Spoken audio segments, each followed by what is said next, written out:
भागवत महापुराण की जय। कृष्ण कन्हैया लाल की जय। राधा रानी की जय। भगवान श्री कृष्ण के सभी भक्तों को राधे राधे। जय श्री कृष्ण। आज मैं आपको सुनाऊंगी भागवत महापुराण में पंचम स्कंद में 12वां अध्याय राजा रहुगण की समस्या का भरत जी द्वारा समाधान।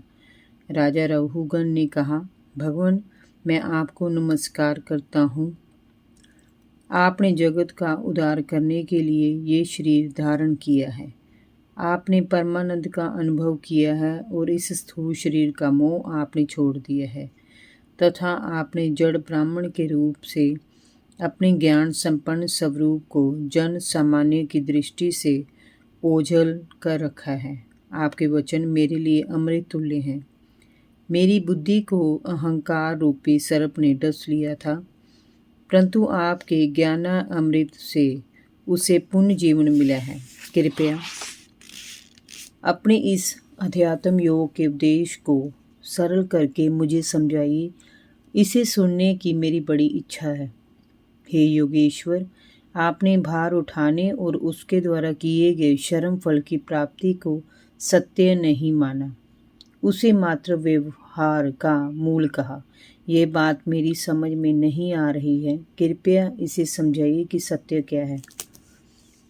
जड़ भरत ने कहा, राजन, इस शरीर को पृथ्वी का विकार कहा जाता है।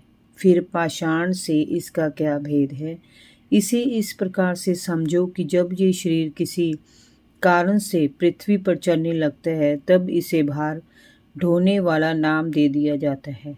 इस शरीर के 2 पैर, 2 हाथ, कमर, पेट, छाती, गर्दन, कंधे और चेहरा आदि विविध अंग हैं। कंधों के ऊपर पालकी और उसमें तुम्हारा ये शरीर एक पार्थिव विकार ही तो है।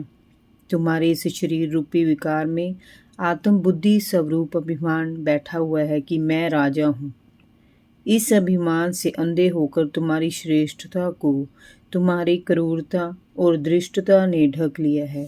इसीलिए तुमने इन बेचारे दीन दुखियों कहारों को बेगार में पकड़कर अपनी पालकी में जोत रखा है और बड़ी बड़ी बातें करते हो कि तुम राजा हो, प्रजा के रक्षक हो, जबकि तुम ये जानती हो कि संपूर्ण चल अचल जीव पृथ्वी से उत्पन्न होते हैं और पृथ्वी में ही लीन हो जाते हैं।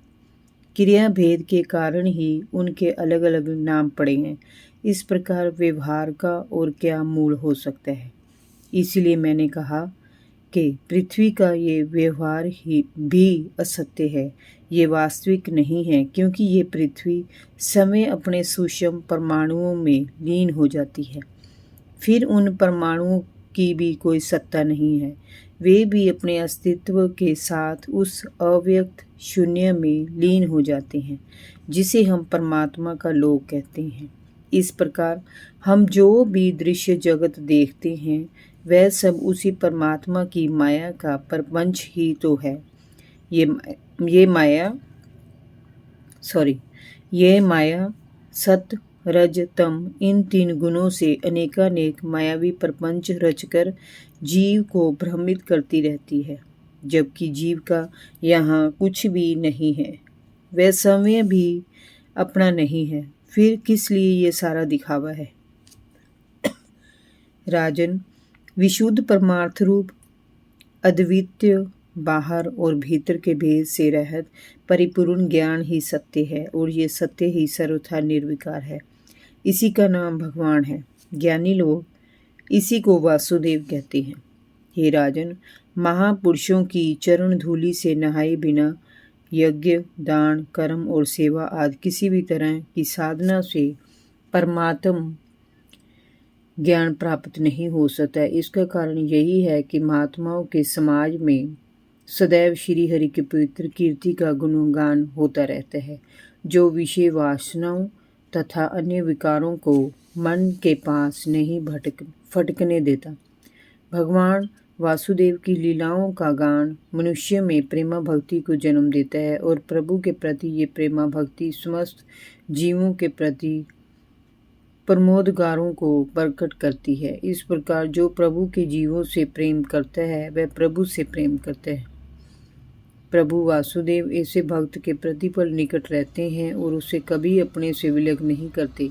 वह हर पल और हर घड़ी उनके परमानंद सत्य स्वरूप में निमग्न रहता है। राजन, पूर्व जन्म में मैं भरत नाम का एक राजा था। सभी प्रकार के विषयों से विरक्त होकर मैं भगवान की आराधना में लगा रहता था। तभी एक मृग शावक के मोह ने मुझे परमार्थ के मार्ग से नीचे गिरा दिया और मुझे अगला जन्म मृग के रूप में लेना पड़ा। किंतु भगवान श्री कृष्ण वासुदेव की आराधना के प्रभाव से उस मृग योनि में भी मेरी पूर्व स्मृति बनी रही। फिर उस योनि से मुक्ति मुझे तभी मिली जब मैंने महात्माओं के सत्संग का निरंतर लाभ उठाया और अब मुझे फिर से ये मानव योनि मिली है जो अत्यंत दुर्लभ है। इसलिए इस जीवन के विकारों से बचने के लिए मैं गुप्त रूप से ही विचरण किया करता हूँ। विरक्त महापुरुषों के सत्संग के प्रभाव से ही मैं ऐसा कर पाता हूँ। श्री हरि की लीलाओं के कथन और श्रवण से निरंतर भगवान में प्रेम और भक्ति बनी रहती है। उस स्मृति के कारण संसार का कोई विकार पास नहीं फटकता। उसी का सहारा लेकर मनुष्य इस संसार सागर से पार उतर सकता है। जय जय श्री राधे। भागवत महापुराण की जय। कृष्ण कन्हैया लाल की जय। राधा रानी की जय।